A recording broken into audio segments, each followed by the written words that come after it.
Road junction নিয়ে আমি সৌমিত্র আবারও চলে এসেছি আপনাদের সামনে। আর আজ কি খবর অপেক্ষা করছে আপনাদের জন্য দেখতে হলে চোখ রাখতে হবে রোড জংশনে। রোড জংশনের মাধ্যমে আজকে আপনাদের একটি চিত্র দেখাবো।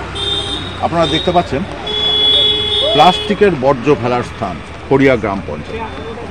এখানে সুন্দরভাবে আলাদাভাবে প্লাস্টিকের প্যাকেট, ক্যারি ব্যাগ এখানে ফেলুন, প্লাস্টিকের বোতল জাতীয় জিনিস এখানে ফেলুন। কিন্তু আমরা দেখতে পাচ্ছি চায়ের কাপে ভর্তি হয়ে আছে সেই জায়গা।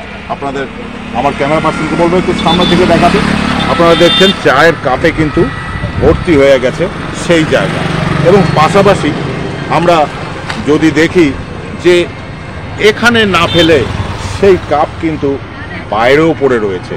আপনারা দেখছেন রাস্তার বাইরেও সেই কাপ পড়ে রয়েছে। আপনারা সেই দৃশ্য দেখতে পাচ্ছেন। ক্যামেরা পার্সন যদি একটু এদিকে ঘোরায় আপনারা দেখবেন সঠিক জায়গায় ময়লা ফেলুন, নির্মল গ্রাম গড়ে তুলুন।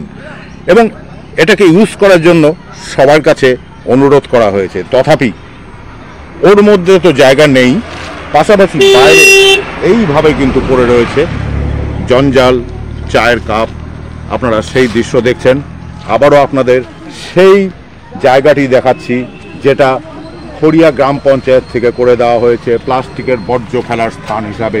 কিন্তু সেই জায়গাটা ইউটিলাইজ তো হচ্ছে, কিন্তু খালি হচ্ছে কি, এবং খালি হওয়ার পরে এইভাবে বাইরে কেন পড়ে রয়েছে প্রশ্ন জনগণের কাছে। জনগণের মনে কিন্তু সেই প্রশ্ন রয়েই গেছে, কারণ সেখান ছেড়ে বাইরেও পড়ে রয়েছে। আমরা যদি এই পাশে দেখি তাহলে এখানেও কিন্তু লেখা রয়েছে আপনার পরিচ্ছন্নতাই আপনার পরিচয়, আপনার পরিচ্ছন্নতাই আপনার পরিচয়। তাহলে কি বলে এই পরিচ্ছন্নতা দেখে?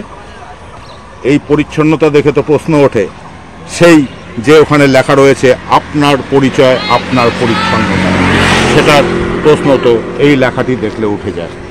আপনারা সেই দৃশ্য দেখছেন জলপাইগুড়ি শহরের খড়িয়া গ্রাম পঞ্চায়েত, জলপাইগুড়ির খড়িয়া গ্রাম পঞ্চায়েত এলাকায়। আপনাদের আবারও দেখাচ্ছি সেটা কিন্তু ভর্তি হয়ে আছে এবং পাশাপাশি বর্জ্য ফেলা রয়েছে তার পাশের জায়গা জুড়ে। রোড জংশনের মাধ্যমে আপনাদের কাছে এই চিত্র আমরা কিন্তু তুলে ধরলাম সরাসরি। আপনাদের এতক্ষণ দেখালাম খড়িয়া গ্রাম পঞ্চায়েত এলাকা, যেখানে নাকি প্লাস্টিকের বর্জ্য ফেলার জন্য একটা সুন্দরভাবে তৈরি করে দেওয়া হয়েছে জায়গা। আর সেখানে গিয়ে কি দেখলাম না, সেই জায়গাটাতে টইটুম্বুর হয়ে আছে নানান রকম বর্জ্য দিয়ে, এবং তার পাশাপাশি তার বাইরেও পড়ে রয়েছে সেই বর্জ্য। এলাকাবাসী চাচ্ছে সত্তর পরিষ্কার হোক এই জায়গা।